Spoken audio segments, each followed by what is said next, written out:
నమస్కారం. అమ్మ, ఇప్పుడు కాలభైరవుడు అష్టకం దీని గురించి మనం ప్రత్యేకంగా చెప్పాల్సిన అవసరం లేదు. అందరికీ తెలుసు.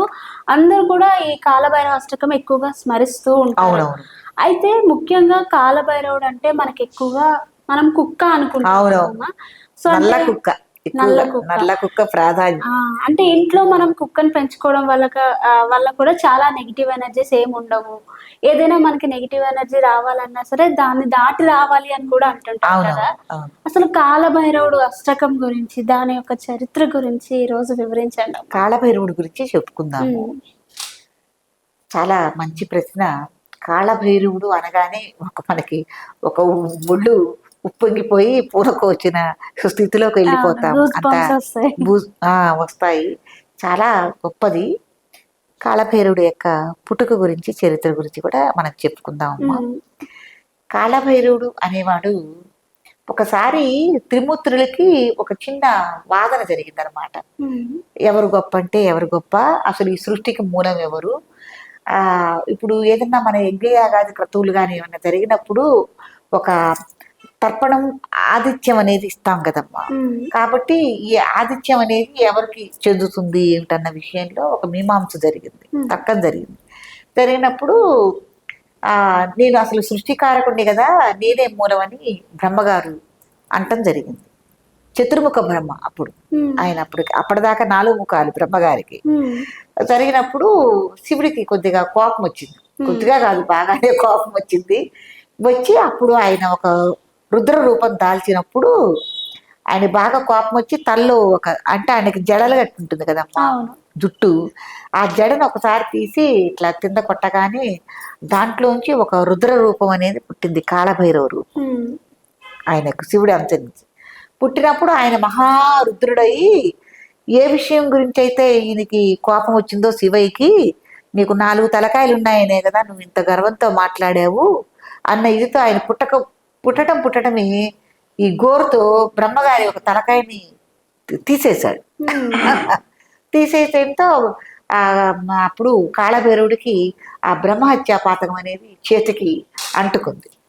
అంటుకోవటం వల్ల, స్వామి ఇదేంటి, నేను కోపంతో ఉండి ఇట్లా చేశాను, నాకు ఈ బ్రహ్మహత్యా పాతకం అనేది చేతికి అంటుకుంది, మరి నేనేం చేయాలని మళ్ళీ కాళభైరవుడు శివుణ్ణి ప్రార్థించగా, శివుడు ఏమన్నాడంటే, నువ్వు ఈ బ్రహ్మ కపాలం అంటే తల అంటే కపాలమేగా, హ్మ్. అప్పుడు ఆ కపాలంతో నువ్వు భిక్షాటన చెయ్యి, ఎవరైనా నీకు గుమ్మం బయటకు వచ్చి నీకు భిక్షాటన చేస్తే వాళ్ళకి మహాపుణ్యం లభిస్తుంది.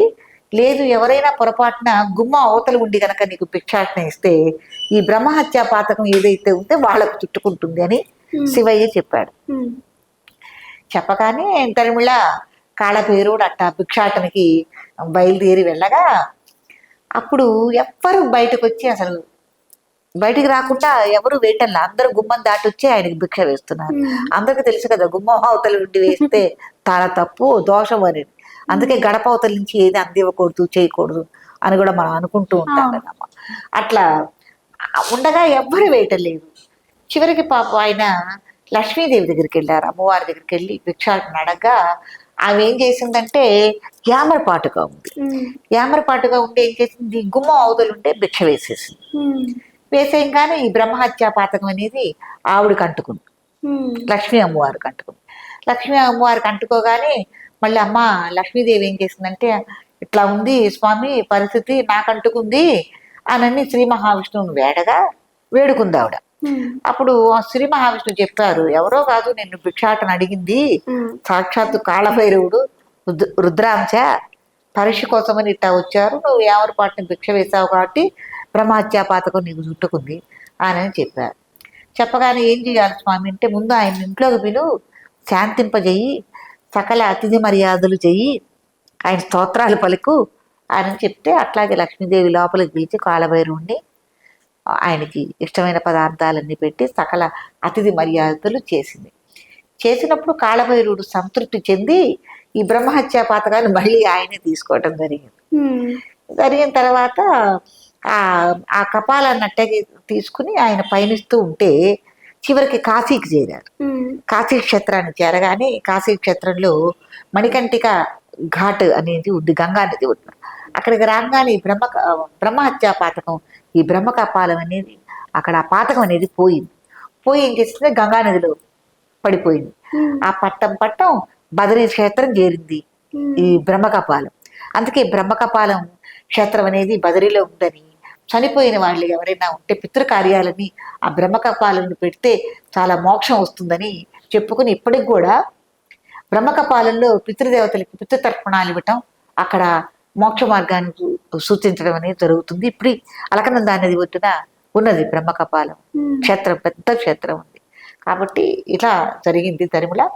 అప్పుడు శివుడు ఆజ్ఞతో కాశీ క్షేత్రానికి క్షేత్రపాలకుడు అయ్యాడు కాళభైరవుడు. అంత గొప్పది, చాలా చాలా విశేషం. కాళభైరవ క్షేత్రాలు మన రాష్ట్రంలోనే కాకుండా, మన దేశంలోనే కాకుండా ఇతర రాష్ట్రాల్లో, ఇతర దేశాల్లో కూడా చాలా గొప్ప గొప్ప వైభవమైన కాళభైరవ క్షేత్రాలు ఉన్నాయి. అలాగే కాకుండా మన శైవ క్షేత్రాలు, ఇప్పుడు శ్రీశైలం కానివ్వండి, ద్రాక్షారామం కానీ, అమరావతి కానీ, ఏ క్షేత్రాలు ఎక్కడ శివుడికి సంబంధించిన ముఖ్యమైన క్షేత్రాలు ఉన్నాయో ఆ క్షేత్రాల్లో ఎక్కడో అక్కడ ఒక కాళభైరవుడి ఉపాలయం అనేది ఉండటం అనేది కూడా జరుగుతుందమ్మా. మనం అట్లా దర్శనం చేసుకోవచ్చు. ఈయన పుట్టింది అష్టమి రోజున పుట్టారు, మార్గశిర మాసంలో అష్టమి రోజున ఈయన జననం పొందారనమాట కాళభైరవుడు. కాబట్టి ఇదే కాకుండా ఉజ్జయినిలో కాళభైరవుడు చాలా గొప్పగా, చాలా విశేషంగా పవర్గా అక్కడ కూడా విరాజిల్లటం, ఉజ్జయిని క్షేత్రానికి కూడా ఆయన క్షేత్రపాలకుడు కావటం. ఉజ్జయినిలో ఎవరైనా సరే కాళభైరవుడు దర్శనానికి వెళ్ళినప్పుడు అక్కడ ఒక వింత ఆచారం ఉంది. ఎక్కడైనా మనం భోగాలు నైవేద్యాలు పెడుతూ ఉంటాం, కానీ ఇక్కడ కాళభైరవుడికి అంటే మద్యం సీసా తీసుకెళ్ళి నైవేద్యం పెట్టడం అనేది జరుగుతుంది. చాలా క్యూలో ఎవరి చేతిలో పట్టుకున్నా కూడా మద్యం సీసా కనపడుతుంది. మేము వెళ్ళినప్పుడు చూడగానే ఇదేంటి అందరూ మందు సీసాలు తీసుకుని వెళ్తున్నారంటే, ఇక్కడ స్వామికి అది నైవేద్యంగా పెడతారు, ఆయన తాగుతారు, స్వీకరిస్తారు అని చెప్తారు. ఆయన కొద్దిగా నైవేద్యం పెట్టిన తర్వాత అయ్యగారు ఏం చేస్తారంటే మరి తిరిగి వాళ్ళకి తీర్థంగా ఇస్తారు. ఎవరికైనా మందు అలవాటు ఉన్న వాళ్ళు మళ్ళీ అది తీర్థంగా ప్రసాదంగా వాళ్ళు తీసుకోవటం అనేది జరుగుతుంది. అక్కడ ఒక చిత్రమైన అలవాటు ఉందన్నమా. కాబట్టి కాళభైరవుడు అనేవాడు ఎందుకు ఆరాధన చేయాలన్నది కూడా మనం ఒకసారి చెప్పుకుందాం, సరేనా. కాళభైరవుడు ఎక్కువగా ఏదైనా భూతాలు, పిశాచాలు, లేకపోతే ప్రయోగ బాధలు, లేకపోతే ఉన్మాద స్థితిలో ఎవరన్నా ఉన్నారు అన్నవాళ్ళు, పిచ్చి పట్టింది అంటారు కదమ్మా, అట్లాంటి తెలియని స్థితిలో ఎవరన్నా ఉన్నా, మాకు ఎవరన్నా చేతబడి చేశారు, దెయ్యం పట్టింది, ఇట్లా గ్రహ బాధలతో బాధపడుతున్నారన్న వాళ్ళు కాళభైరవ ఆరాధన కనుక చేసుకుంటే తప్పకుండా ఆ గ్రహ బాధలు అనేవి తొలగిపోతాయి.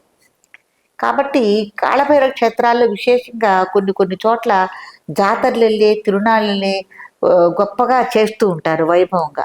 ఆ చేసే టైంలో కూడా ఇట్లా ఎవరన్నా ఈ స్థితిలో ఉన్న వాళ్ళని తీసుకెళ్ళి ఆ క్షేత్రాల్లో నిద్ర చేయించటం, ఏమండి అక్కడ అట్లా చేయిస్తే 3 నిద్రలను 2 నిద్రలను చేయిస్తే ఈ బాధ అనేది తొలగిపోతుందని చాలా మంది భక్తులు విశ్వాసంతో అలా చేస్తూ ఉంటారు. కాబట్టి కాళభైరవుడు ఏదైనా మనకి మనసులో దుర్మార్గ బుద్ధులు, దుష్ట బుద్ధులున్నా, లేకపోతే గ్రహ బాధలున్నా వదిలించేవాడు కాళభైరవుడు. కాళభైరవుని ఎక్కువగా ఆరాధించడం కూడా చాలా మంచిది. చాలా గ్రహ బాధలు దొరుకుతాయి.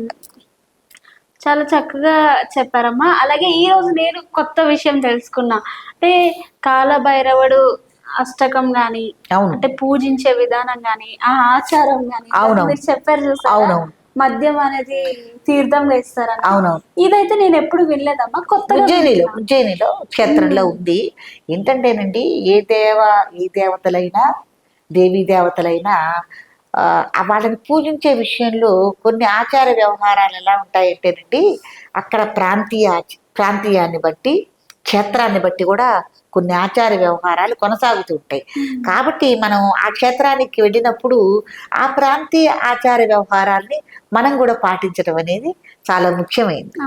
అది పెద్దల నుంచి వచ్చింది కదండి, వాళ్ళు ఎందుకు పెట్టారో మనకు తెలియదు. కాబట్టి అది మనం అక్కడ మనం ఆ ఆచార వ్యవహారాలు మనం తప్పకుండా స్వీకరించి చాలా బాగా చెప్పారమ్మా. కాళభైరవుడి గురించి ఈ రోజు అయితే నేను చాలా కొత్త విషయం తెలుసుకున్నా. నాకైతే బాగా నచ్చిందమ్మా, చాలా బాగా చెప్పారు. Thank you so much.